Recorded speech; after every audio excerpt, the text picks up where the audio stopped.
Wesh les gars,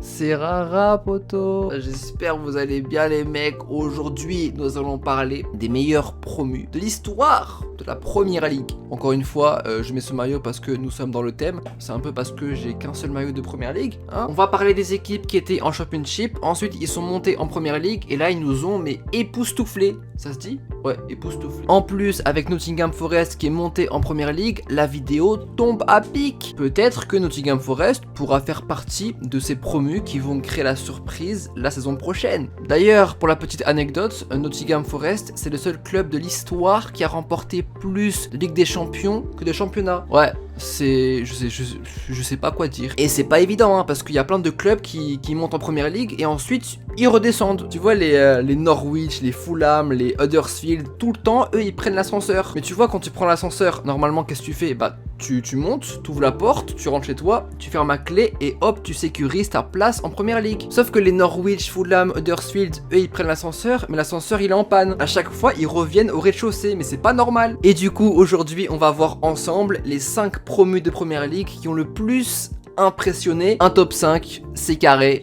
Et c'est parti. On commence par Manchester City qui a été promu en première ligue lors de la saison 2001-2002. Alors les gars, je vous rassure, le City d'il y a 20 ans n'a rien à voir avec celui d'aujourd'hui. Mais en tout cas, à l'époque, ils étaient en place. Manchester City entamait sa 6e saison en première ligue, oui. Et suite à sa promotion et pour bien préparer son retour en première ligue, l'équipe entraînée par Kevin Keegan s'est fait plaisir durant le mercato. Ils ont littéralement cassé la tirelire en déboursant, attention, 13 millions d'euros. Ouais, bah oui, c'est ironique bien sûr. Mais dites-vous qu'à l'époque, c'était leur record de dépenses. Ouais, le football il a changé. Et qu'auparavant, ils n'avaient jamais autant dépensé. Avec 13 millions d'euros, ils ont pris Anelka en provenance du PSG, Peter Schmeichel, Robbie Fowler, Marc-Vivien Foé, même Jamel Belmadi. Et oui les gars, pour ceux qui savaient pas, il était pro à City. Et aujourd'hui, City avec 50 millions, ils achètent Eliakim Mangala. Bref, c'est pas le sujet, mais lors de leur retour en première ligue, ils ont été plutôt bons. Ils ont gagné leur premier derby contre Manchester United depuis 13 ans, saison marquée par la performance de Nicolas Anelka, meilleur buteur de l'équipe avec 14 buts inscrits. Manchester City finit à la 9e place, ce qui était plutôt bon pour un promu en première ligue. Ah mon gars, la première ligue c'est la cour des grands. Ensuite, ils avaient un peu de mal la saison d'après en finissant à la 16e place, mais après ils ont fini toute leur saison suivante dans le milieu, voire le haut de tableau. C'était avant l'arrivée des Émirats, donc respect à eux. Après ils ont été rachetés et bam, ils ont brisé tous les records, ils ont atteint les 100 points en première ligue. Aucun autre club n'a pu réaliser ça, mais ils n'ont toujours pas de Ligue des Champions. Ouais, c'est la vie. Ensuite, nous avons Southampton qui a été relégué en 2005 et qui est revenu en 2012. Depuis 10 ans, du coup, ils ne sont plus redescendus en Championship. 2012-2013, ils jouent le milieu de tableau. 2013-2014, ils arrivent à finir dans le top 10 à la 8e place. 2014-2015 est leur meilleure saison car ils finissent à la 7e place, leur permettant de décrocher une place en Europa League grâce principalement à deux hommes, Graziano Pellè et bien sûr Sadio Mané qui avait inscrit cette saison-là le triplé le plus rapide de l'histoire de la première ligue en 2 minutes et 56 secondes. À ce jour, ce record n'a toujours pas été battu. Également, il y avait Shane Long, Morgan Schneiderlin, Dusan Tadic, voilà des très bons joueurs. Et la saison d'après, ils finissent à la 6e place, une place qu'ils n'avaient alors jamais atteint depuis l'introduction de la première ligue en 92. Et oui, cette saison, elle est marquée par la première saison en première ligue de Virgil van Dijk. Il a été nommé joueur de la saison par les fans. Sadio Mané et Graziano Pellè finissent encore une fois meilleur buteur de l'équipe. Mention spéciale également à Fraser Forster, le gardien de 2 mètres, ayant remporté le prix du joueur du mois de première ligue en février 2016. T'es gardien et tu remportes le prix du meilleur joueur du championnat sur un mois, faut le faire. Actuellement, le club est toujours en première ligue, même s'il galère un peu. La saison 2021-2022, ils ont fini à la 15e place. Sur le podium, nous avons à la 3e place West Ham qui est revenu en première ligue en 2012, comme Southampton. Le club a quand même une grosse histoire en première ligue, mais a eu des difficultés financières durant les années 2000 et début 2010. Du coup, ils ont dû faire un tour en Championship. À l'issue de la saison 2011-2012, ils ont fini 3e en Championship et sont montés en première ligue grâce aux playoffs. Pour les 3 premières saisons de retour dans l'élite, ils arrivent à se maintenir en finissant à 3 reprises dans le top 10 et ils se sont métamorphosés à l'issue de la saison 2015-2016 grâce notamment à un homme que vous connaissez, son prime peut-être, Dimitri Payet. Barnett, qui a fini meilleur buteur de son club dans toutes les compétitions. Ensuite, c'est pas très brillant, notamment la saison 2019-2020 où ils finissent à la 16e place, juste.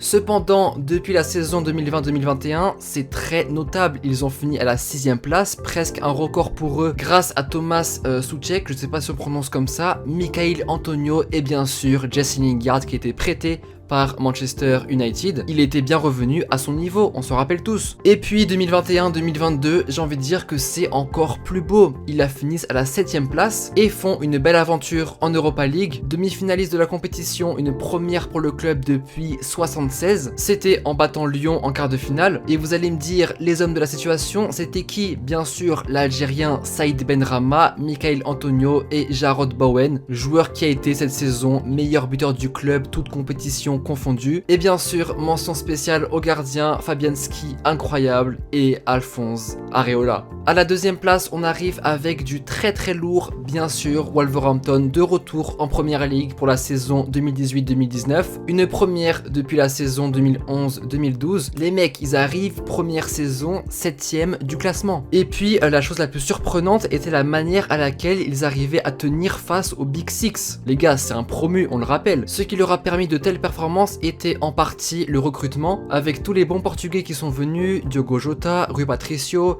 João Moutinho, Adama Traoré disputait sa première saison en Première Ligue, Willy Boli et Raúl Jiménez venaient de signer aussi. Les hommes de Nuno Espirito ont choqué le monde du football cette saison. Ils ont sorti Liverpool de la FA Cup avec un superbe but de Ruben Neves et également United en quart de finale. Donc pour leur retour en Première Ligue, ils sont allés jusqu'en demi-finale de FA Cup, une première depuis 21 ans pour eux. Mention spéciale bien sûr au Mexicain Raúl Jiménez qui a fini meilleur buteur de son club en Première Ligue avec 13 buts et également de toutes compétitions confondues avec 17 buts. Et les mecs pour leur première saison de retour en Première Ligue, ils finissent 7e et se qualifient en Europa, c'est très fort. D'ailleurs pour la petite anecdote, seul Ipswich Town avait fait mieux pour son retour en 2000-2001, le club avait fini à la 5e place. Chapeau donc à Wolverhampton cette saison et c'est encore tout frais, hein, c'était il y a 3-4 ans. Vous vous en rappelez, c'était fort. Ah bah les gars, on était impressionnés. Et enfin, dois-je vraiment m'éterniser là-dessus? Dois-je vraiment présenter le club Leicester? Ils finissent champion de Championship en 2013-2014. La saison d'après, du coup, ils sont de retour en Première Ligue. Un promu, ils finissent à la 14e place. Une place donc basique pour un promu. Et encore, c'est pas mal. Et oui, et encore, c'est pas mal parce que les Huddersfield, Fulham, Norwich, c'est 18-19e ou 20e place à chaque fois. Je sais pas si on s'en rend compte, mais ils ont fini la saison à la 14e place,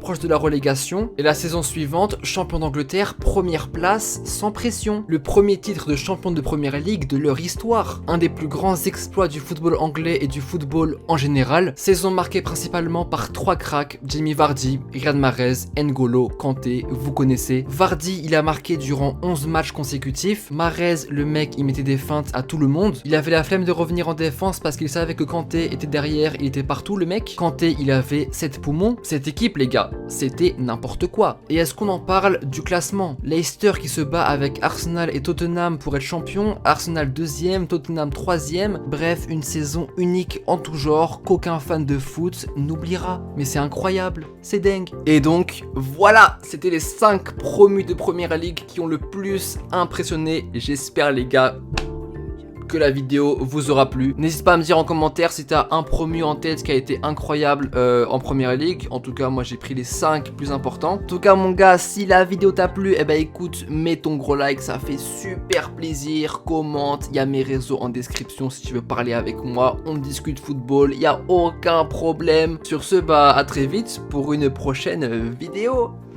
Allez, tchou!